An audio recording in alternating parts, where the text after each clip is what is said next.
Hello and welcome to making your first pumpkin pie. If you've already made pies before, you probably don't need this video, but this is for the beginner to give you confidence and to help you through. So my advice before we even begin is to read all the directions. For me, I'm using the recipe on the back of the Libby's can.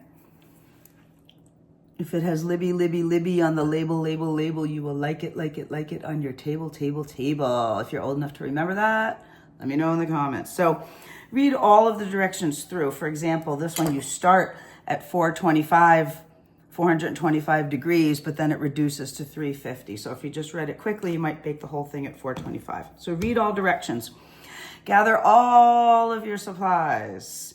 I have everything I need here and probably have maybe a little bit extra, so that you're not scrambling. And then the third one is important. Wash your hands and put your hair up. Okay, I have long hair. Don't put your hair up in the kitchen. Go to the bathroom, put your hair up, and make sure that you've washed your hands. Because if you find a hair in your food, even if you know it's your own, it's not nice. Okay, so let's get started. The first thing my directions say, because I have already gathered all of my ingredients, which is the can of pumpkin, can of evaporated milk. This is my granulated sugar. Here's salt, 2 eggs, and then ginger, ground cloves, ground cinnamon, cloves, and ginger. Okay, and I have my can opener. I got my mixer. I'm all ready to go. Back here is my crust. My crust, where did I put the thing? Okay, it's actually a gluten-free crust.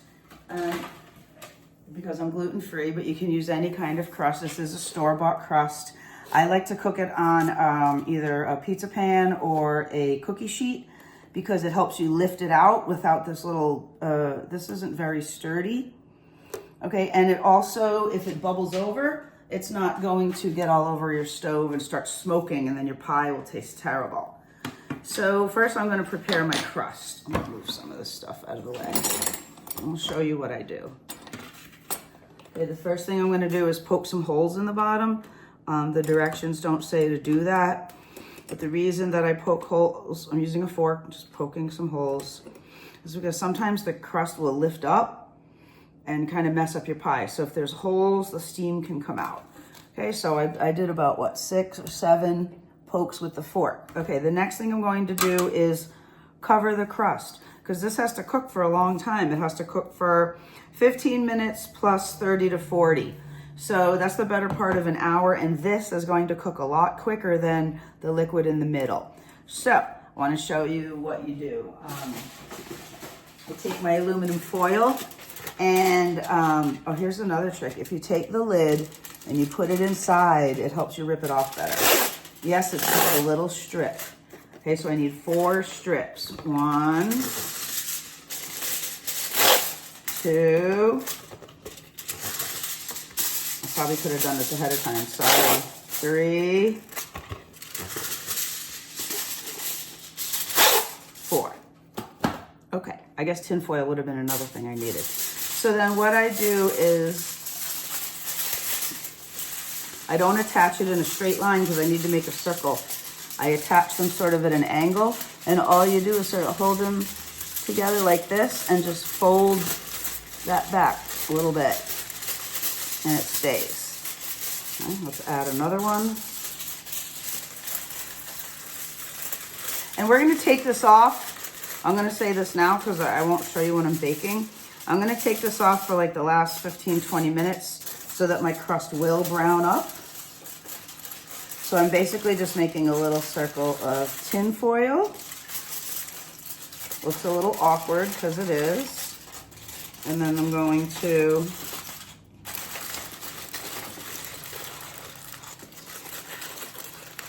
make sure that the foil is not going into the pan. I kind of pull it out.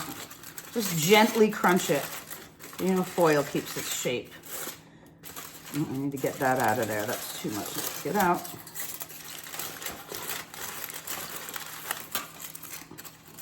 Oh, I forgot to preheat the oven. That was the first direction. Okay, pause. Preheat oven to 425 degrees. bake. 425, start. Check, make sure there's nothing in your oven. I've heard horror stories about people who hid their Tupperware in there and then the kids turned on the oven. Okay, back to the foil.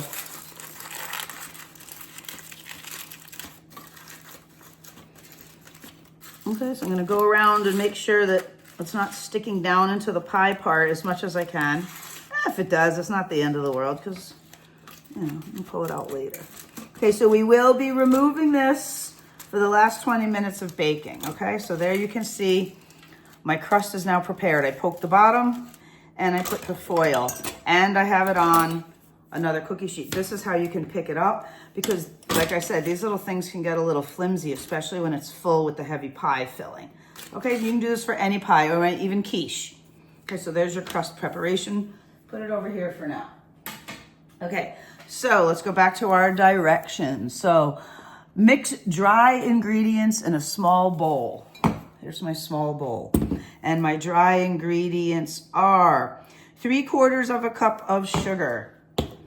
I store my sugar in a recycled jar.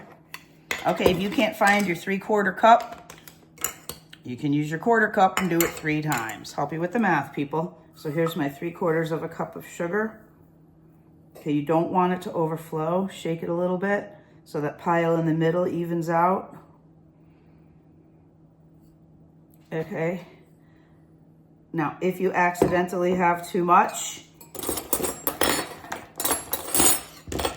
you can go over the top and sort of even it out and see. This is a flat edge going across the top. Okay, so let's see, it looks good. Okay.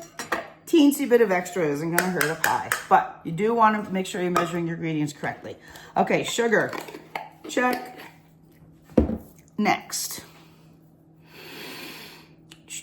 1/2 teaspoon of salt. I never measure salt, but since this is a video to help people cook, I will measure it today. Here's my 1/2 teaspoon.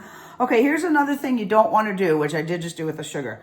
You don't want to pour your salt over the bowl because if it overflows, now you have too much salt. So move your bowl out of the way. I have my trash can over here. I'll actually do it over here. So in case that you can hear it falling in the trash, I get a little bit of extra. It's not going to ruin. This is really important if you're using like baking powder and rising elements like yeast, because if you don't get the ratio correct, it won't work. Okay, there's my salt. Next, 1 teaspoon of ground cinnamon.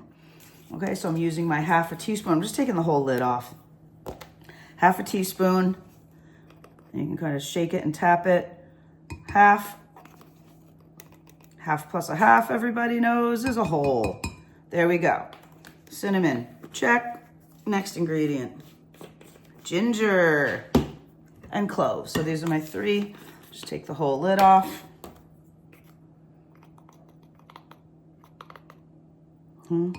That was probably a little extra ginger, so this one I'll do a little less. Some people like it really spicy. Probably add a little extra spices. And your cloves. Ground cloves, people, not whole cloves. Cloves are pretty strong, so you probably don't want to put too much extra cloves. I'm also like doing it over the thing, so if any of it spills. Okay, 1/2 teaspoon of cloves. Okay, now let's double check that that's all of our dry ingredients. Yes. Okay, so I'm gonna go ahead and mix those together.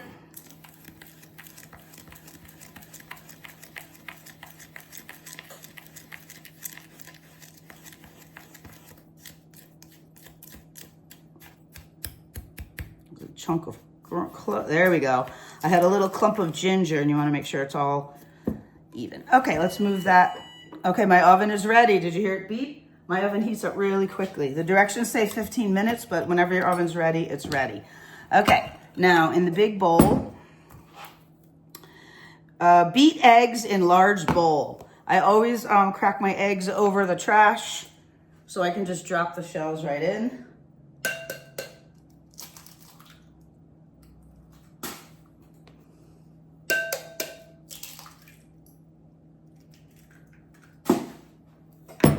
Okay. I have a clean towel to wipe stuff up with because I don't use paper towels. Okay, what did it say to beat the eggs? Well, since I got my mixer here we go. All right, while I'm doing that, now, if you're not experienced, you gotta hold on to this because you don't want this thing flying off the counter. Hold on, people. So this one's pretty strong. Beat eggs.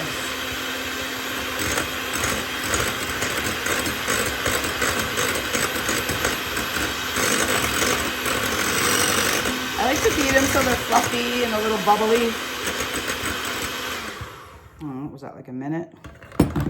Okay, now if I'm reading the rest of the directions, I'm only stirring in other things. So I'm not gonna need these anymore. So before I eject, I always unplug. So there's no chance of hurting yourself. Eject, I take it over to the sink and just pop them off right into the sink. Do this so your egg doesn't drip on your floor. And pop them off in the sink. And there we go. Okay, now pumpkin, I think is next. Beat eggs in large bowls, stir in pumpkin and dry ingredient mixture. Okay, so here's my pumpkin. Got my can opener, trusty old can opener. Okay, another thing, I'm just gonna go to the sink and wash the top of this. You never know, it could be dusty, and as soon as you open it, so I'll be right back. I'm just going over to the sink and I'm just washing off the top of this. In case there's any dust, who knows, it's been in a warehouse. I saw a video once where they showed rats running over the top of all the soda cans, and then people go home and just drink out of it.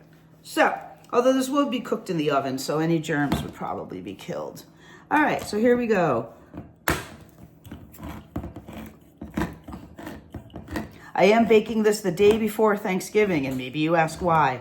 Well, my oven's gonna be busy tomorrow with that big turkey that's over here defrosting. Okay, there's my, whoops, be careful. This thing's really sharp. Be careful. Okay. Here's my towel. That's why I wear an apron, so I can go like this. All right. It said stir in the pumpkin. I'm gonna go ahead and, okay.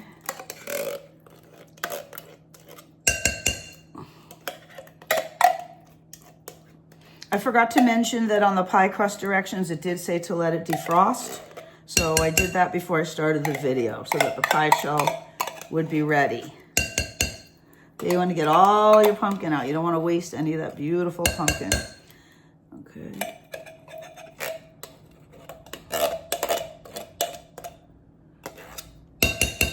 Okay. And grab a wooden spoon because I thought I was whipping it. But I am. Okay, got my wooden spoon. And it says to stir in the pumpkin. Notice I'm not using my mixer. I'm just stirring it in.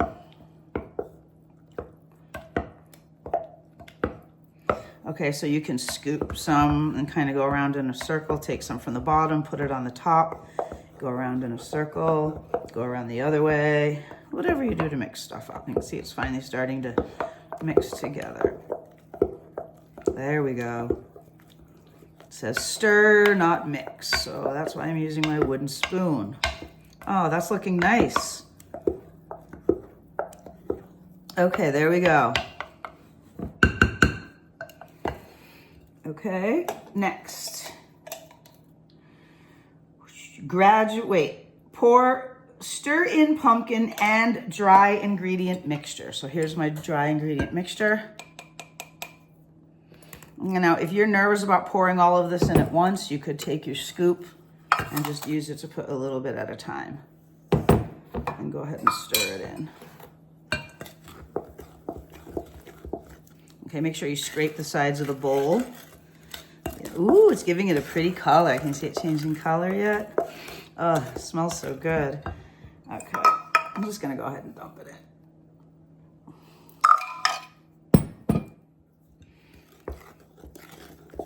Now, while I'm doing this, I did notice that the top of my evaporated milk says shake well. So I'm turning it upside down and I'm just gonna do this. I'm gonna multitask. I'm gonna shake and stir at the same time. See if I can do it. Can I go up and down and around and around? Oh my gosh, it's like, what was that one where you had to pat your head and rub your belly? I was able to do that as a child. So I think, all right, how does it look? I'm getting distracted. Make sure you scrape the sides so you get everything mixed in. Oh, doesn't it look pretty? It smells really good. Okay, shake well. Probably all the thick stuff. Okay, I don't have a punch can opener, so I'm gonna have to use this.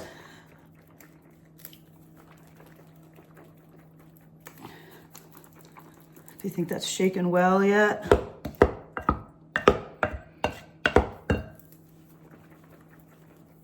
I'm doing it upside down so all whatever's heavy at the bottom will get mixed up to the top. Okay. Now let's read the directions. It's going to say gradually stir in the milk. That means a little bit at a time. Normally, does this have a punch? Normally these things have a punch on it, but not this one. Okay. Oh my gosh, I love this stuff. I could just drink it. Although it might not be sweetened. Okay, once again, be very careful. This is super sharp. You will cut yourself. If you cut yourself, stop and get a Band-Aid. Okay, I want to taste it. Okay, so gradually stir it in. Little bit and stir.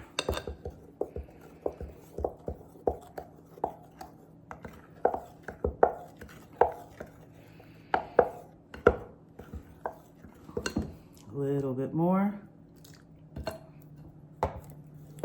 want to taste this. Oh, it's not sweetened. Okay. Was it supposed to be? It just says Carnation evaporated milk. And that's what this is. Okay, pour a little bit more.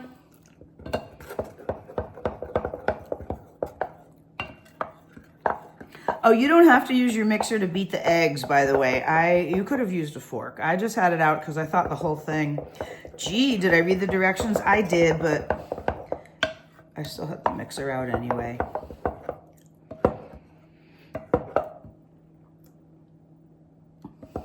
The reason you want to read all the directions first is I remember a story from long ago about a teacher who had created a test. And the first thing that the test said was to read all directions carefully. And if you read all of the directions carefully, at the end of the directions, it says, you don't have to take this test. If you've read all of these directions so far, you're getting an A. Isn't that funny? And I always remembered that story. And like I said, with the temperature of the oven, you want to make sure, yikes, this looks so thin. Is this going to solidify? All right, everything's in. Stir it up.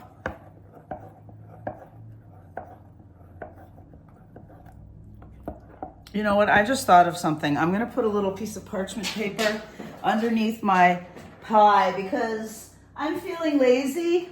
And if the pie bubbles over or spills and then bakes for half an hour, it's going to be hard to remove. So let's get a little piece of parchment underneath it. There we go. Okay. It's all mixed. Seems so thin. Look at it. Is that gonna... This is why I have to bake it so long. Okay. Then it says, pour into pie shell.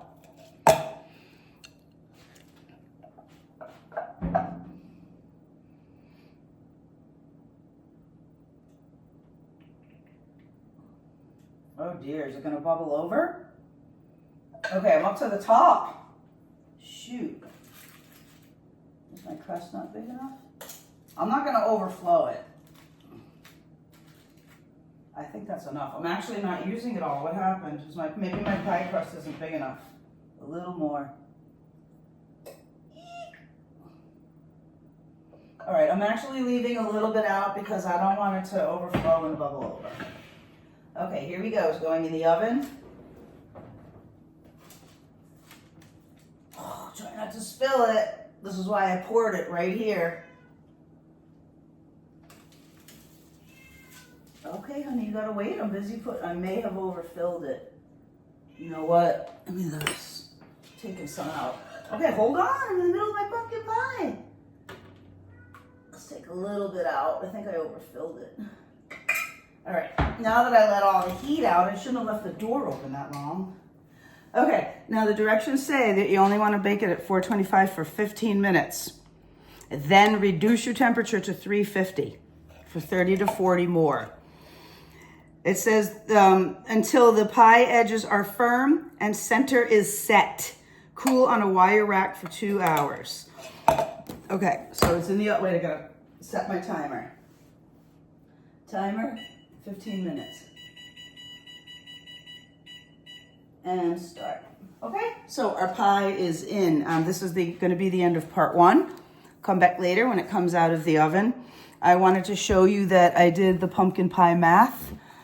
The can of pumpkin cost me $1.97 at Walmart. The evaporated milk cost me $1.64 at Walmart. The gluten-free crusts were from Publix, and they were 2 for $7.75, so that worked out to $3.88. $7.49 because I already had everything else. I actually had the crusts in my freezer, so it really only cost me less than $4 to make this, the crusts, because we make quiche and stuff. So there you go. There's your pumpkin pie math. There's all your directions. There's my tips.